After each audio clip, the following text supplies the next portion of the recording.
Good afternoon, everyone, and welcome to Pioneering Pensions. For you who don't know me, my name is Stefan Lundberg, and I have a passion for pensions. Pension is an important infrastructure that all of us will need and benefit from, and therefore it's really important it's done in a good way, designed in a way that works for people. There are many different aspects to look into, and one of them is choices and how you offer choice in pensions. And that is what we're going to discuss today with Nick Barr from London School of Economics. I know Nick from many years. We have discussed a lot of pension policy questions throughout the years. And we're going to go into something where he inspired me a lot when I did some work for the Swedish premium pension. We're going to talk about that in the presentation. So with those words, Nick, I wish you welcome to Pioneering Pensions. Thank you very much. Before we ask you the first question, I would just like to tell everyone that you can ask your questions to Nick. So the idea is Nick and I will have a conversation for half an hour, and the rest of the time is reserved for you to ask your questions to Nick. And you can do that in the chat where you can type your questions in. So when you say, I want to ask this question during the seminar, just type it in and we will pick it up when it's Q&A. So Nick, my first questions to you is not actually my question. In the previous webinar, we met with Anna Maria Lusardi, and she had actually two questions for you. But let's start with this first question. But instead of me repeating it, let's roll the tape and see what she said. How can we help and better help young people to save for retirement? Because I think, if I were the Minister of Pension, that's what I would do. I would try to spend a lot of time with the young, because all young have a very important resource, which is time. So how can we best educate the young, because the world is so different for them and their pension is going to be so different. I think I would suggest three policy directions. The first one is, if politically at all possible, make membership of a pension plan mandatory. We've learned from behavioral economics that leaving things to people's voluntary choices works badly. There's problems of bounded rationality where the problem is too complex for people to make good decisions. There's problems of bounded willpower where people know what they ought to do but won't do it. So mandatory would be the first thing I would go for. The second policy direction is to make the plan simple and with low administrative costs. As for example, there's an example in the UK of how to do this that Stefan, I think we'll have time to talk about later. The reason why low administrative charges matter is to make sure that more of a young person's savings reaches them in old age. The statistic I always use is to say that if your pension fund charges you 1% of your accumulation per year to manage the fund, then over a full career, your accumulation will be 20% lower just because of that 1% charge, and hence your pension 20% lower. And the third policy direction, it's more a perhaps as an option than definite, is nudges in the form of congratulations, you've done 10,000 steps today, the sort of apps like that. And in the case of pensions, to remind young people, exactly as Anna Maria said, that time is on their side, that in a DC plan, early contributions are the ones that carry the most weight. And therefore, though they might find it a stretch when they're young and on lower earnings, those early contributions really do matter a great deal. Thank you, Nick. I was thinking, you have seen so many pension systems across the world and looked into them and actually given a lot of evidence as well to policies and help with policy recommendations. Is this something that you see coming across in all countries? And is there a difference between culture in different countries, or is people like the same, doesn't matter where you live? Pensions are a device for allowing younger people to transfer consumption to their older selves. That means pensions need a long-run view. That means they need to be reformed with care. Getting reform done often takes a long time. It took me 20 years to get my first reform through. And then when I got my second reform through in only 10 years, my wife told me I'd doubled my productivity. But reform is difficult, and good reform is even more difficult. Examples of good policies, well, the characteristics, if a country wants to have individual accounts as part of their pension system, and they don't have to have individual accounts, but if they do, the characteristics of a good system, as I mentioned in my response to Anna Maria's question, it's mandatory, or if that's not politically possible, automatic enrollment. And secondly, simple plans, limited choice, cheap administration, respecting the lessons of behavioral economics. And Nest Pensions in the UK, the National Employment Savings Trust, is an example of that, where workers are automatically enrolled. If they make no choice, they go into the default fund. If they want to make a choice, they can choose from about 4 funds: a higher risk fund, which offers the prospect of higher returns, a lower risk fund, a Sharia fund, and an ethical fund. And I think a good pension plan with individual accounts would have those characteristics, but there are many good pension systems out there that don't include individual accounts. So it's not the case that to be a good system, it has to have individual accounts. Well, I think most agree with you, Nick, that pensions need to be mandatory, and the auto-enrollment reform in the UK was a big success. And actually, what was interesting was a lot of other companies also came in and offering auto-enrollment solutions. So there is almost it's a functioning market now with competitiveness and price pressure. So it's an interesting way to see how a policy can actually create also an industry and get it jump-started. But I was wondering, when something is mandatory, we all think that is good. And you hinted that there should be limited choice, particularly in pensions where people are not so interested. Can you explain a bit more sort of why that is the reason? Okay, well, let's start from facts. Let's start from looking at what people actually do. And when people are given choices on pensions, they very often make bad choices. They don't save enough. They often retire too soon. They delay choice or make no choice. They can choose a portfolio, or they can choose a fund manager or advisor. When they choose a portfolio, the mistakes they often make are they don't diversify their portfolio enough, they trade too much or at the wrong time, they sell winning investments and hold on to losing ones, they don't adjust their portfolio over time, moving from equities to bonds as they approach retirement, they don't take enough account of family members, they don't take enough account of administrative charges. They respond sluggishly in all sorts of ways. I mean, I could go on. There's just such a host of mistakes. Where people don't choose their own portfolio, they might choose an unsuitable advisor or pension provider, for example, one with high charges. And simple theory says that if pension plan B looks like a better deal than pension plan A, of which I'm a member, I will move from plan A to plan B. And people don't do that. They simply don't behave that way. So it's not a market where consumers respond to price or quality in the way the simple model suggests. And the supply side may exploit that asymmetric information. So choice works badly just by reciting those facts.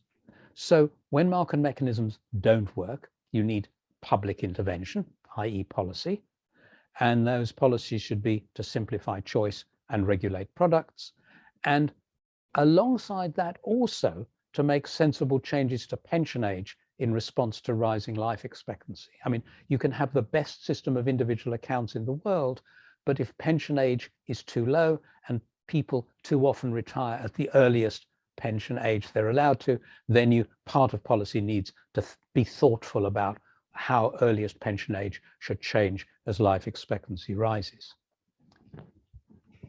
I wonder, you talk about competition here. I think that's an interesting part, because I agree with you that we can all observe that when it comes to retail, competition in pension doesn't seem to work. For example, from Chile, we can look at Sweden and other places.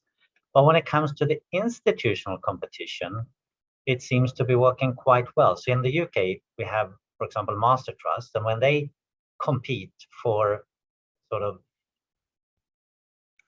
compete for companies to put their money or transfer these schemes into there, it's an extremely price and competitive market. So it's interesting to see there's quite two different dimensions. That the institutional market seems to work, but not on the private side. So what are the lessons from that? Competition relates not only to price, but to quality. So I'm a firm, I'm looking to subscribe to a pension plan. Your master trust makes a bid, other master trust makes bids. If I simply go for the one that offers the lowest charges, I may be sacrificing on quality. I'm a businessman running my business. I'm not an expert on pensions. So the question is, who makes the choice of fund manager? And if you look at Nest pensions in the UK, the workers' contribution goes to Nest. The Nest plan managers decide on the composition of funds, how much goes into bonds, how much into equities, British, global, etc. Some of those funds they manage in-house, the others they outsource to the private sector. But they're the people making the bids of the private sector, and the people selecting from those bids are the pension managers in Nest pensions. In other words, it's the experts. So you've got a market where you've got competition with experts on both sides, and that is the right place to locate competition. So I think the thing about master trusts is it may well lead to lower prices and possibly less bad outcomes than retail investment, but it's still the case that the people choosing the funds, the fund manager, are not pensions experts, which is why I'm less enthusiastic about master trusts than some commentators. Oh, actually, Nick, I would say the way the market works is like the Nest and is the master trust, and someone has to pick them in order to pay contributions in. And the other master trusts, and they work exactly as Nest. They are, I say, everyone working in a master trust are professional. They put together sort of a package for the member. But what I was going for is that when employer pick a solution, they tend to get a much better deal than when a private person picks a solution, because they're much better in sort of negotiating the price for more or less similar products. But I take your point, it's really important to look at quality as well, which is often sort of looked beyond, because people can focus on the price, see the price, but it's difficult to put the measure on quality. I mean, group deals typically have lower costs and charges than individual deals. And in that sense, yeah, master trusts are a step in the right direction. But I mean, my main point is who chooses the plan, who chooses the fund managers. And if it's firms, as I say, I mean, I've seen this in the British university sector where, you know, universities, a lot of them have wonderfully highly qualified finance directors, but they're not, you know, they are not necessarily pensions experts. And that's why there are problems with the university teachers' pension scheme in the UK. And, you know, firms have highly skilled people making decisions, but they're typically not pensions experts. And with Nest, they are pensions experts. Thank you, Nick. Let's flip into investment choice, which I think is an interesting area, because the structure is based in such a way that most people are sort of, you're sleepwalking into your pension, you're out enrolled or you're mandatory, so you're getting there. And then all of a sudden you have to do something because you have savings there. How important do you think choice is when you build this, when they build the market, or for the consumer perspective? When I talk about limiting choice, this is not a remark from a condescending remark from an elderly professor of economics. Think about pharmaceutical drugs. None of us is allowed to go into the pharmacy and buy any drugs we like over the counter. We need a prescription from our doctor for reasons we all understand. Pharmaceutical drugs raise highly complex technical issues, which doctors understand and we don't. So we need to be guided in our choices. Now, I think pensions are much more like pharmaceutical drugs than they are like smartphones or low-cost airlines or restaurant meals where competition works fairly well. So I think less choice is good. If somebody put a gun to my head and said, you've got to choose between no choice and a lot of choice, I would choose no choice. But my preference would be to offer some carefully limited choice. So let's follow up on that one. If you then sort of say you need to offer some investment choice, how would you construct a choice architecture that works well for the individual? What are the components you would put in? 3 elements in principle. The central one is a well-designed default that moves automatically from mainly equities to mainly bonds as a worker approaches retirement. The second element is limited, curated choice from a few options that are simple enough for the worker to understand, like higher risk or lower risk or ethical. The third element could be choice from the full market. Now, the default and the limited curated choice are aimed at most people.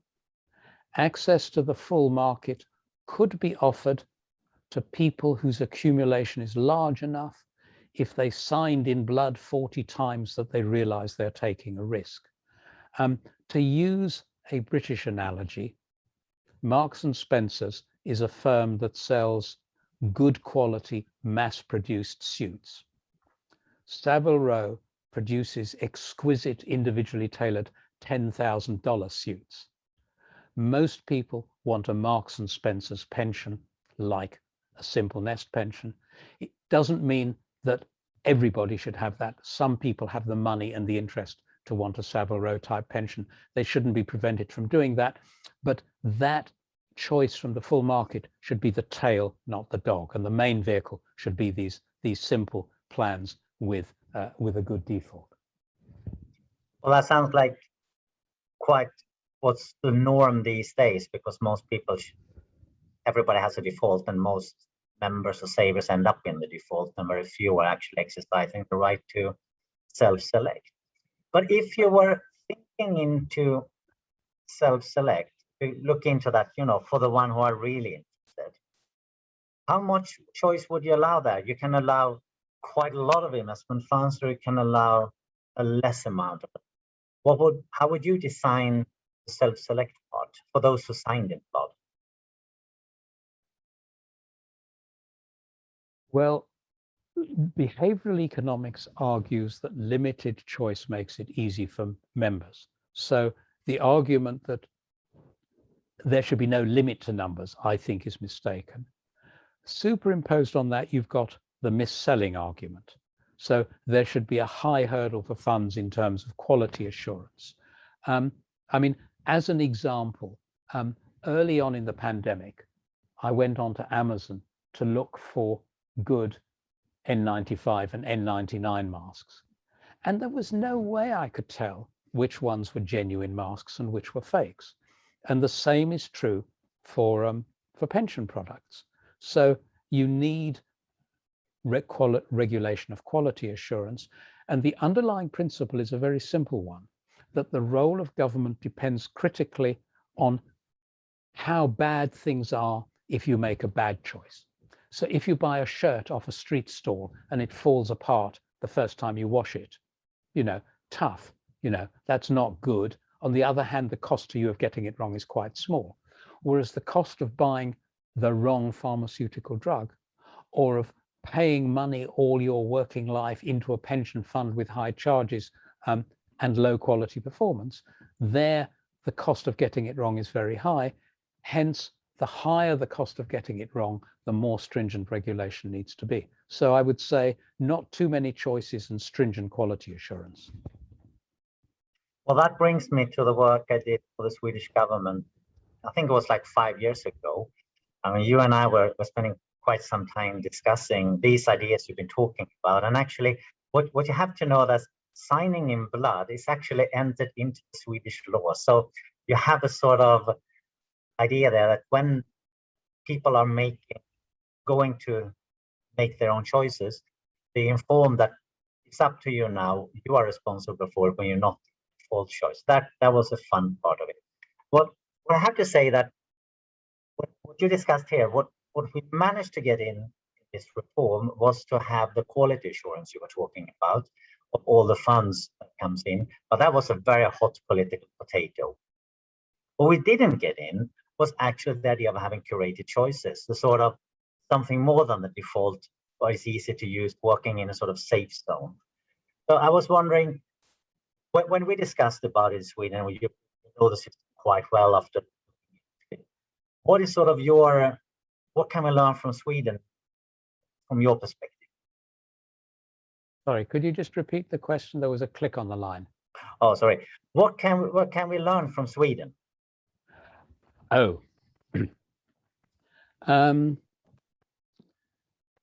I think the lesson from Sweden that I always trumpet to other countries is the idea of the pension group. In other words, a group that brings together long-term cross-party political support. Nearly 10 years ago, I wrote a report for the Swedish authorities on the Swedish pension system, and it made me very wistful seeing the extent to which it was possible to have long-term cross-party political support. And I think if I pick one lesson from Sweden, that's the one. I think the current reforms, and congratulations on getting them through, and on getting them through in only 5 years, which is twice the productivity I've ever managed, I think are very much going in the right direction, that there will be some quality assurance, the numbers of funds will be reduced. And when you say there isn't an element of curated choice, at least Sweden within the default fund itself gives workers some options. So there's some of that there already. But I mean, to make the point about why limiting choice is so important, coming back to this report I wrote for the Swedish authorities, one of my main criticisms, well, basically I said the Swedish pension system is in good shape. What we're talking about is a prudent mid-course corrections. And I had one recommendation relating to earliest pension age and another one saying far too much choice. And the night before I launched my report, I was having dinner in Stockholm with two old friends, the person who ran the system and one of the key people involved in originally designing the system. And I was saying to them that if I were a worker in Sweden, I wouldn't have a clue about choosing a good pension fund from over 800. I said, I'd be in the default fund. And they looked at me, the person who ran the system and the person who'd helped design it. They looked at me and they laughed and they said, we're in the default fund. So it does make the point that you need a good default, possibly with some limited choice, even for people who are pension sophisticates and know a lot about pensions and about pension funds. So I think the fact that, so I guess the second lesson from Sweden was one of the early countries to introduce a single national default. You said a lot of other countries have defaults, but very often they have multiple defaults. I mean, Australia has multiple defaults. Chile has multiple defaults. Sweden has got, and that means workers in different defaults will experience different rates of return, which can be politically problematical and create horizontal inequity. Sweden, I think, is one of the few countries that's got a single default, and that's, again, a very important lesson for other countries. What's interesting when we look at the Swedish system is that what we looked at was the sort of the equivalent of state pension. So they actually have an individual part of the state pension and a pay-as-you-go part of the state pension. And then, of course, they have workplace pension on top of it, and there you have default. So the challenge when looking at pension, I think for most people, is you have to take the combination of the state pension and the combination of your many workplace pensions, and then trying to get your heads around it, which I also think is an idea that people are probably, it's difficult to be engaged because it's so difficult to get the information. And I think so even if you're informed, the pain of actually making decision is pretty high because you have to collect so much information before you can do it. And what they've done in many countries is to introduce a pension dashboard, and that's also coming in the UK, which is there to help you to get an overview at least. And I think that's a good step forward. But yeah, go ahead, Nick. I mean, even if the information is there, I mean, problem one, gathering the information. Problem two, even if the information is there, making decisions is hard work. And the gain from making a decision today rather than tomorrow is very small, but the pain is all today. So given that people tend to be short-sighted, there is always an incentive to postpone making that decision, exactly the same as the incentive to delay starting a diet or quitting smoking or things like that. So there are good reasons why, even if you do make the information available, many people have better things to do than make those choices. Hence, when Peter Diamond and I advised the Australian government, we said a good pension system has three characteristics. If people want to make choices, the system should help them, but the system should work well for somebody who makes no choice, and making no choice should be a perfectly acceptable option. So you don't assume choice, you assume no choice, but offer sensible choices for those who do wish to make them. Nick, well, I really like that, because when I'm thinking about pension system, I'm trying to design how should you do it. I always trying to say the default should be the absolutely best you can do as an organization or a pension fund. And it should be really difficult to beat it if you go and trying to invest yourself. If you achieve that, you have done really good. And therefore, most people will get a good solution because most people will, by inertia, stay in the default. And I think if you have that mindset, I think it's a way to sort of get everybody to a much better position. And then, of course, people who want to make a choice, we shouldn't block them because it's their right. But make sure that the choices they make are also sort of sensible, and the stuff you look at are, I say, it's all proved. So it's sort of, it's all decent quality products choosing them on. You don't get sort of fooled by someone putting snake oil on the shelf, like that was the case up in Sweden. You can make the argument even stronger, because supposing that I was a member of a good firm plan, but I was pretty sure that I could do better than that, it could be perfectly rational for me to decide I'd rather stay in the firm plan, even if I get a slightly lower return, because that saves me the time and effort of managing my own pension fund, and I've got other things I would rather be doing. So even if a person could do better, it doesn't follow automatically that they should be making choices. It's perfectly rational to choose not to. Exactly. And I think there was this kind of play of words. I wrote a little piece just for fun, because I choose not to choose, because it's an active choice. If you know it's good enough, we are more satisfying than trying to optimize, because you optimize, if your assumptions are not correct, you might end up in a bad situation. I have a question here on another topic, because I know you have a passion for student loans, and that is a really important topic. And I know also Anna Maria, she had two questions for you, and the second question is actually covering student loans. So instead of me trying to repeat her question, let's roll the tape and see what she has to say. Okay. How can we change, or what can be done to change the student loan in the US? Because in my view, the system that we have in place doesn't seem to work very well.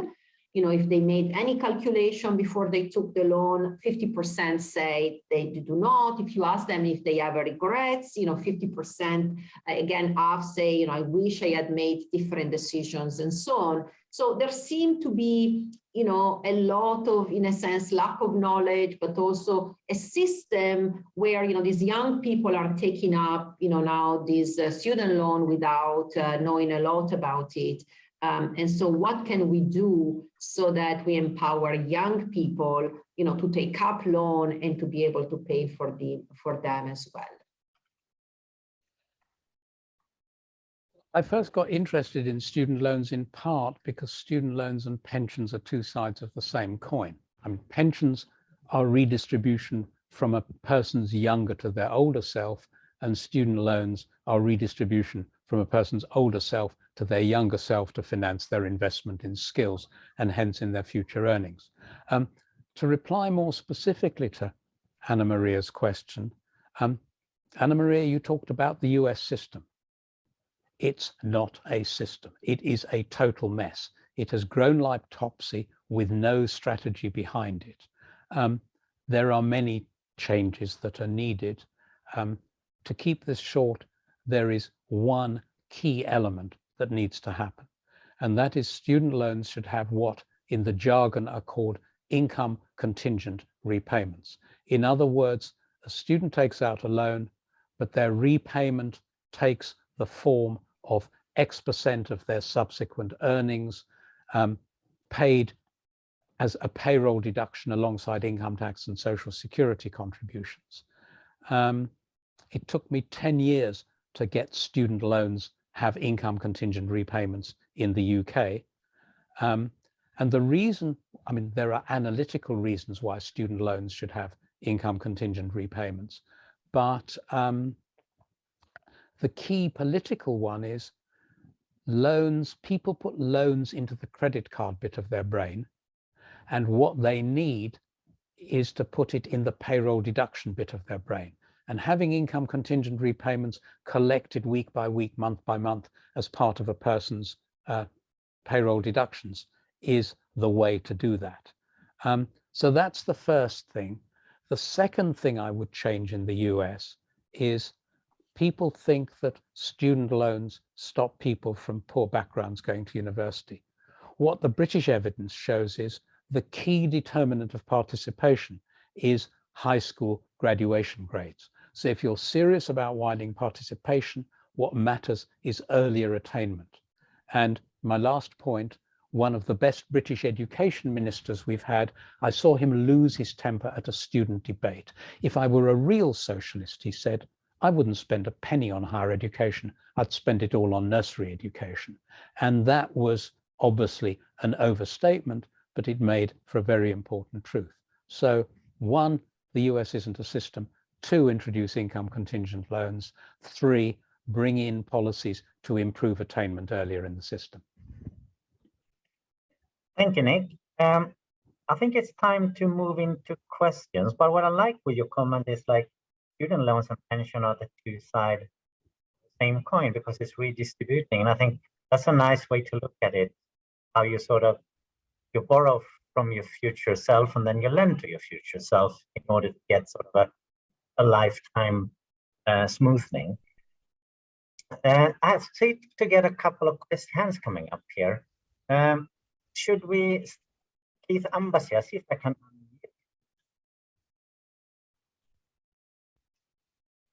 unmute. Leon, can you unmute Keith to see if he can ask his question?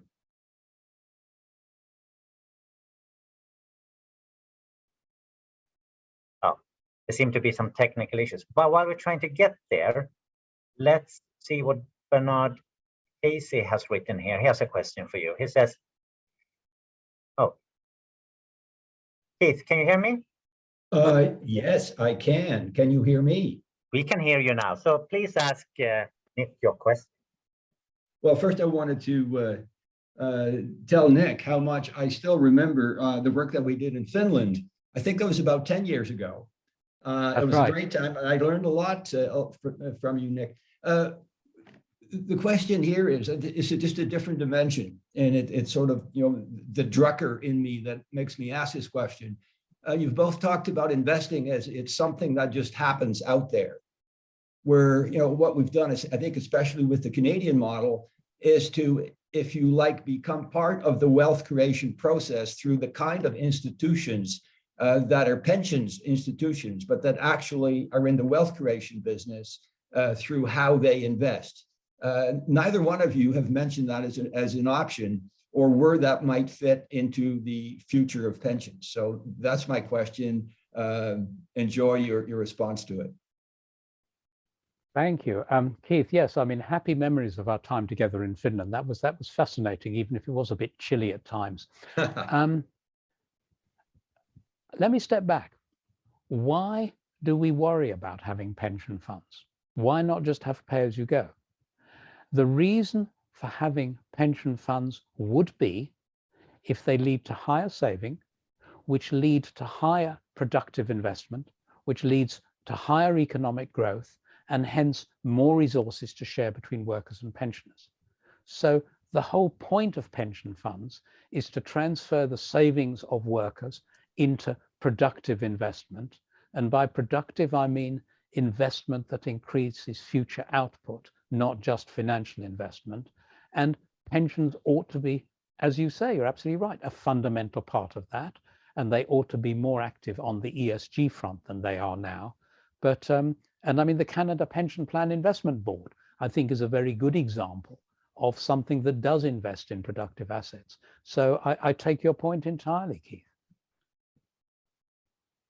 And it also goes back to what you say, because pensions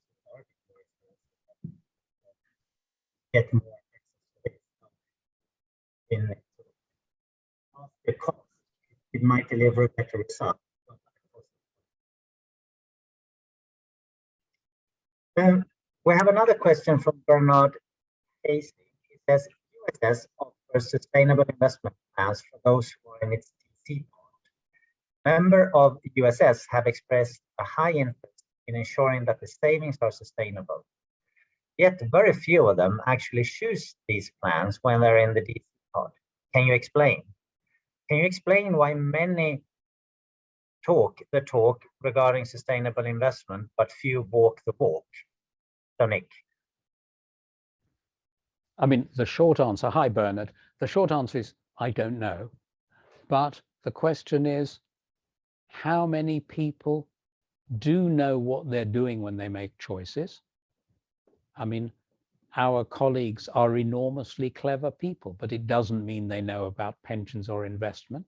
I mean, I understand about pensions in principle. It doesn't mean that I could make a good choice of my investments. I've always been very grateful that I belong to a good occupational plan, so I don't have to make those choices. But that's the first point. The second point is ESG is desirable, if not essential, but progress towards having genuine ESG funds is still limited. The definition of them is still up for grabs. Monitoring and auditing is still very much a work in progress. So it might be that some colleagues are saying, well, it's only greenwashing anyway, so why don't I go for the highest return until such time as ESG is bolted down more firmly? Now, I offer both those theories purely off the top of my head with no evidence for them. And I come back to my original answer, sorry, Gov, I don't really know. Yeah, when I was thinking about it, Nick, is that if people don't really engage with the pension in the first place, if you're really interested, you think, I want to do something about it, you're not going to go to a pension scheme in the first place. You're probably going to do something, install a solar panel on your house or something. So yeah. It might actually be that it's not on top of people's mind, and therefore they're not making choice, not rather than they're not interested. And I think that's why it's so important when you make it default that you put the best stuff in there, and you also think more than just sort of the financial aspect. You're thinking more in a sustainable perspective to get it all in, because we know the nature of humans, and I'm exactly like that too. I don't go in and think about it. If I'm in the default, I think I'm in a good place. Well, I'm the same. I mean, if I've got savings, you know, some of it goes into some sort of a bank account, and anything spare goes into a global ESG index fund. You know, I'm not about to play the stock market. I've got better things to do. And I don't know what I'm doing in the stock market. Yeah. Is there anyone more who has a question to Nick? So just type it straight into the chat. So Emma, you had your hand up. Oh, there we have it. So Emma has a question. Firstly, thank you, Nick. I really like the comparison between pensions and student. My question relates to your view of what extent to what extent do you think members should be offered options choice when they reach retirement? That's a good question. That's a terrific question. There are two strategic choices. One, when do I retire? And two, what do I do with my pension accumulation? So when do I retire? Given the tendency of workers to often retire as soon as they're allowed, earliest pension age should move in some sensible way with life expectancy, as is happening now in many countries. It doesn't have to be a one-for-one indexation. I do say needs to move thoughtfully with, but that earliest pension age should rise gradually over time, and that is a deliberate restriction on workers' choice. The second thing is, when I retire, how much freedom should I have over what to do with my pension accumulation? And the old British rule, well, the Swedish rule is you annuitize it, you annuitize 100% of it, and you annuitize it with the monopoly seller of annuities, the Swedish government. And that's one view. The British government used to say you must annuitize at least 75% of your accumulation. There are reasons why you might want not to make it mandatory for a worker to annuitize. For example, supposing you have one partner with a good defined benefit occupational plan and the other partner has a fairly large defined contribution accumulation, it may well be that the partner with the defined contribution accumulation won't annuitize because their partner's got a good DB pension. So there can be good reasons, but let me tell you how not to do it. And as I said earlier, nest pensions is an example from Britain of how to get things right. Those are very rare from Britain in the pensions world. Mostly what Britain does is to give the world very good lessons in how not to do it. And how not to do it are the reforms that came in 2014, when the Chancellor of the Exchequer, our finance minister, not our pension minister, our finance minister, early in the year announced that it would no longer be mandatory to buy an annuity. And then later in the year announced that a worker would be free from age 55 to draw down their pension accumulation as fast as they like. If they wanted to blow the whole lot on a Lamborghini, that was okay. Now that's exactly the wrong way to do it. It was done with no consultation. It was done by the finance minister, not the pensions minister. So if you don't have mandatory annuitization, then you need to give people some guidance. It could be a nudge, like a rule of thumb. It could be an incentive, like higher tax if you draw down too fast. Or it could be regulation, saying you must draw down a minimum amount each year. But the argument used by the British Chancellor of the Exchequer that, quote unquote, people should be allowed to do what they like with their own money is basically economically illiterate. It assumes that pensions are like smartphones or restaurant meals. And as we've discussed, they're not. Nick, one thing I remember that time when the Lamborghini came up, and then I said to someone at the conference, so that's why it's called auto enrollment. But to dig on this, I think Emma had this idea that basically you come there and now basically everything is, you can do whatever you want when you come to pension. There's no sort of guidance. While we're saying we should have a very kind of narrow choice architecture when it comes to investment side and what you can do. What kind of choice architecture would you recommend for for the payout. Before coming to that, let me just draw people's attention to the current British pension model, which says until you reach earliest pension age, you are financially literate, you're stupid, you don't know what you're doing, you need nudges, you need guidance, you need auto-enrollment, you need limited choice of plans. But on your 55th birthday, magically, you become financially literate and should be allowed to do what you like with your own money. Now, if you wanted to be charitable, you could say older people being closer to it might have a slightly better focus on it than younger people. But basically, either you assume people, it's a complex problem,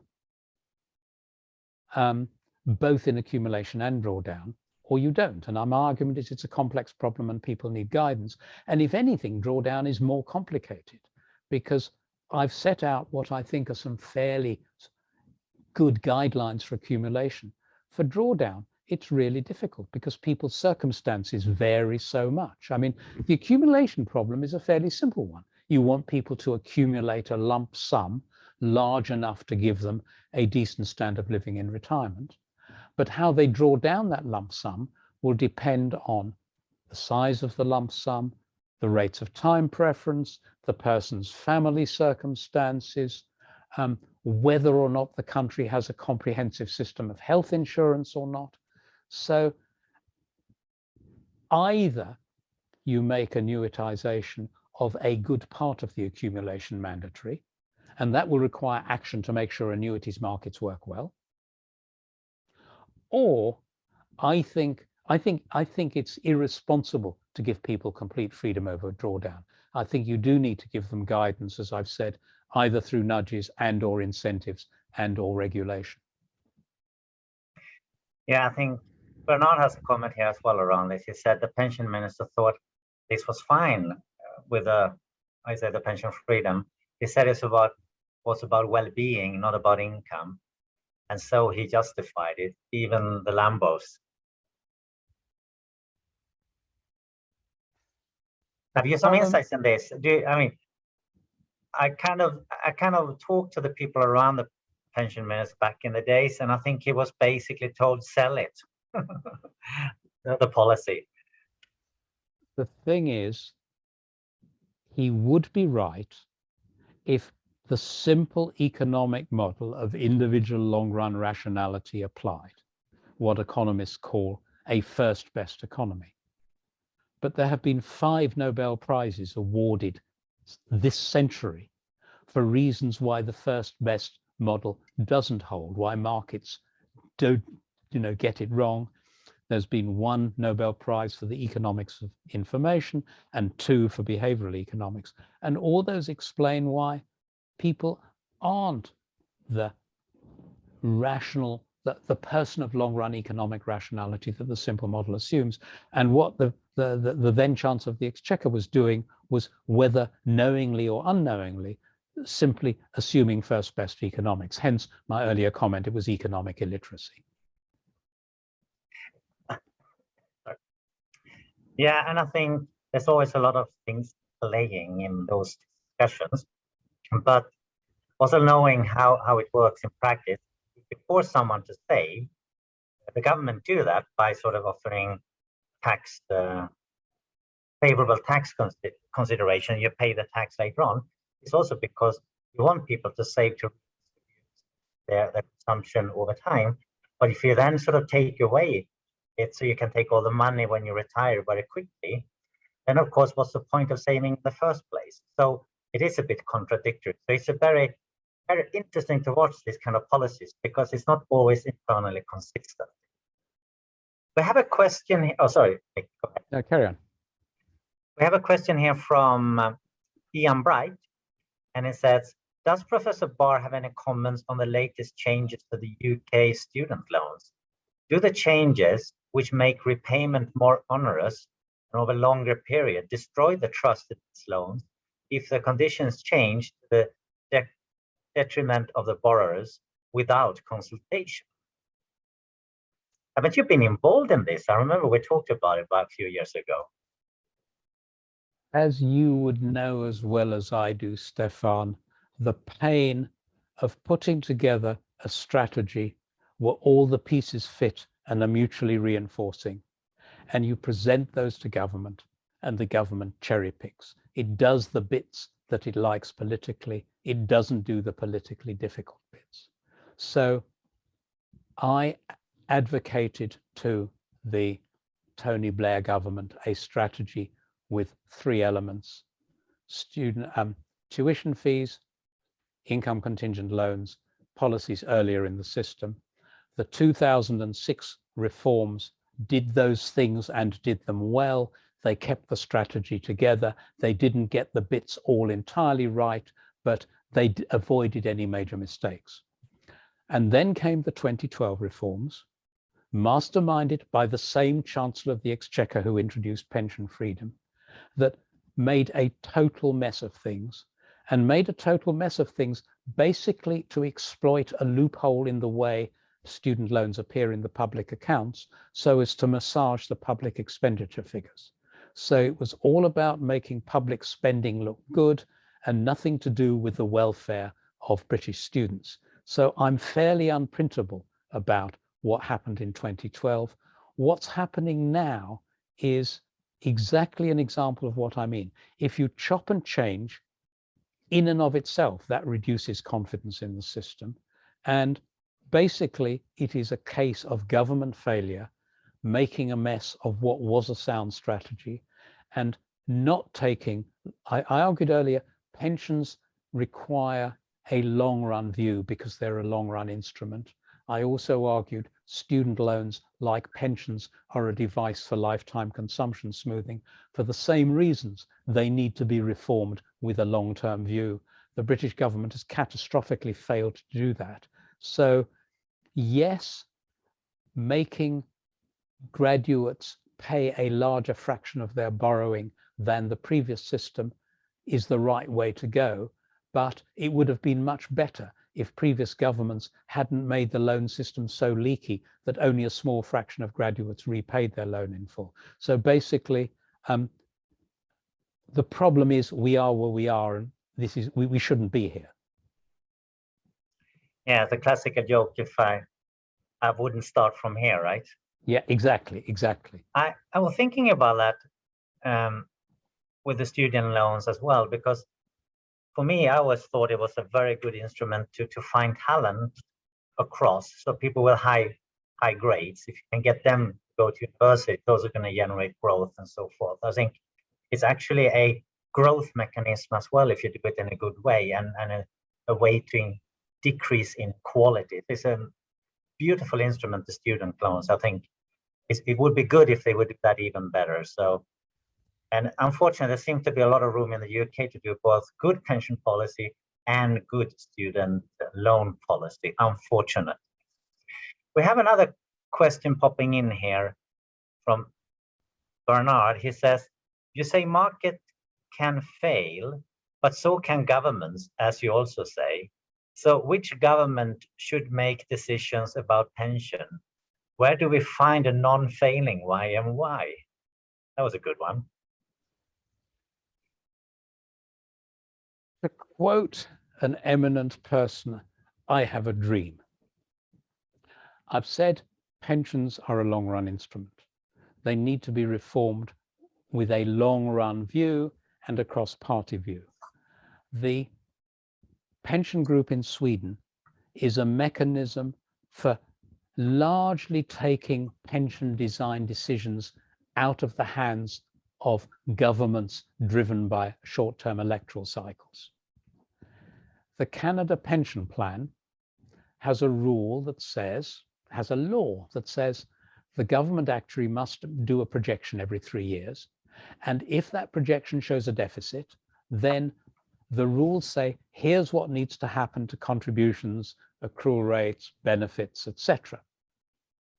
That law has almost the same protection as the Canadian Constitution. It can't just be changed by a simple majority in the federal parliament. It's got to be changed by, I can't remember whether it's a simple majority or a 2/3 majority in the federal parliament, and in the parliaments of 2/3 of the provinces, representing at least 2/3 of the Canadian population. So my dream is to take pensions policy and student loans policy, and for that matter, policy about the UK National Health Service, out of short-term politics and give them to a cross-party body that can take a long-term view. And my model for this is the Monetary Policy Committee of the Bank of England. Monetary Policy Committee is given an inflation target of 2% by Parliament, so their strategic objective has democratic legitimacy. But how they then get there is a matter for the Monetary Policy Committee, not for government. So I think, Bernard, that would be the way I would want to tackle it. You've got to take it out of the hands of short-term politics. Thank you, Nick. I think it's time for you to ask a question, because you've been answering a lot of our questions, and I want you to ask a question to our next guest. It's Fiona Stewart from the World Bank, and I will talk to her about how emerging markets are thinking about pension and what the stuff we can learn from there.